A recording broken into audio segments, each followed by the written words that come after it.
ইলিশ মাছ পছন্দ করে না এমন কোনো মানুষ হয়তো খুঁজে পাওয়া যাবে না। আর যদি হয় ইলিশ মাছ তাহলে এক প্লেট ভাত অনায়াসে খাওয়া যায়। আসসালামু আলাইকুম, আরেকটি ব্লগে সবাইকে ওয়েলকাম। কেমন আছেন সবাই? এখন বাজে প্রায় 11টার মতন। আর এই তো আমার মামুনি যাচ্ছে স্কুলে, তাকে একটু রিক্সায় উঠাই দেওয়ার জন্য আসলাম। হঠাৎ করে আমার হাজব্যান্ড ফোন দিয়ে বলে ইলিশ মাছের অর্ডার দিয়েছিলাম, আর ইলিশ মাছ বাসায় দিয়ে যাওয়ার জন্য দুইটা লোক দেখো বাইরেই দাঁড়াই রয়েছে, তুমি এসে ইলিশ মাছগুলো রিসিভ করে নাও।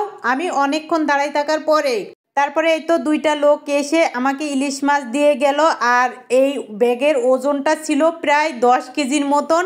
আসলে বুঝতে পারছিলাম না যে কতগুলো ইলিশ মাছ ছিল। চলেন আপনাদের সাথে এখন শেয়ার করি। আর ইলিশ মাছ 4টা ইলিশ মাছ ছিল, দেখে আমার মন প্রাণ একদম জুড়েই গেছে। এত বড় বড় ইলিশ মাছ দেখলে কার না মন ভালো হয়। আর ইলিশ মাছ পছন্দ করে না এমন কোনো মানুষ হয়তো খুঁজে পাওয়া যাবে না।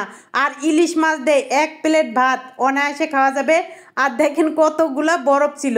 আর এই যে দেখেন এত সুন্দর টাটকা মাছ দেখে আমার মনটা একদম ভরে গিয়েছে। যাই হোক, অনেক কথাই বলে ফেললাম। এখন আমি ফ্রিজে কিভাবে মাছ রাখি সেটাই শেয়ার করি। এই তো এভাবে পলিথিনের ভিতরে এইভাবে রাখলে মাছ কিন্তু অনেক সুন্দর থাকে। আর মাছগুলা এত বড় ছিল, ফ্রিজের ভিতরে রাখার পরে দেখেন লেজা অর্ধেক বাড়াইছিল। আর আমি ফ্রিজে মাছ রাখতেছিলাম আর লাইলাটা নিচে বসি বসি দেখতেছিল। আর একটা মাছ এই যে এখানে আমি রাখছি, এই একটা মাছ এখন কেটে নিব। এই জন্য মাছের আঁশটা প্রথমে আমি ছাড়িয়ে নিচ্ছি। আর এই তো পরিষ্কার করে নেওয়ার পরে এখানে মাছটা আমি এখন কেটে নিচ্ছি। মাছের পিসগুলা যা হয়েছিল না, আর হালকা হালকা ডিম ছিল, খেতে অসাধারণ হবে আমার মনে হয়। তারপরে এই তো রান্না করার জন্য চলে আসলাম চুলার পাশে। আর এখানে আমি এই তো পেঁয়াজ মরিচ কাটতেছিলাম। আর আমার মেয়ে কিন্তু আমার সাথে দাঁড়াইছিল। আজকের ইলিশ মাছটা সিম্পলভাবে রান্না করব। আর এখানে হলুদ মরিচ লবণ শেষ হয়ে গিয়েছিল, সে বাইর করতেছিল আর বলতেছিল আম্মু তুমি এত সুন্দর করে ইলিশ মাছ রান্না করো, আজকে কিভাবে রান্না করো সেইটাই আমি দেখব। তাই কিন্তু আমার সাথে আমার মেয়েও ছিল। আমি রান্না যখন করতেছিলাম তখন এই তো একদম সিম্পলভাবে রান্না করব। দিয়ে দিলাম কাঁচামরিচ পেঁয়াজ, তারপরে সাথে সাথে দিয়ে দিলাম হলুদের গুঁড়া মরিচের গুঁড়া আর স্বাদ মতন লবণ।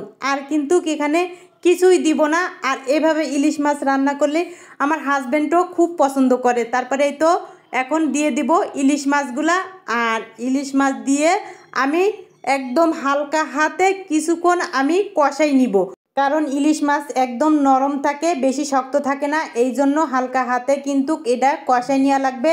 আর এভাবে ইলিশ মাছ রান্না করে একবার হলেও খেয়ে দেখবেন, খেতে মজা হয় নাকি আমার কাছে বলবেন। আর এই তো কষানো হয়ে গিয়েছে। তারপরে পরিমাণ মতন পানি দিয়ে ঢাকনা দিয়ে ঢেকে কিছুক্ষণ আমি রান্না করে নিব। আর পুরো ভিডিও দেখার জন্য অসংখ্য ধন্যবাদ। আর ইলিশ মাছটা খেতে অনেক মজা হয়েছিল। ভিডিও ভালো লাগলে পেজ ফলো করবেন, চ্যানেল সাবস্ক্রাইব করবেন, একটা লাইক দিতে ভুলবেন না। আজকের মতন বিদায়, আল্লাহ হাফেজ।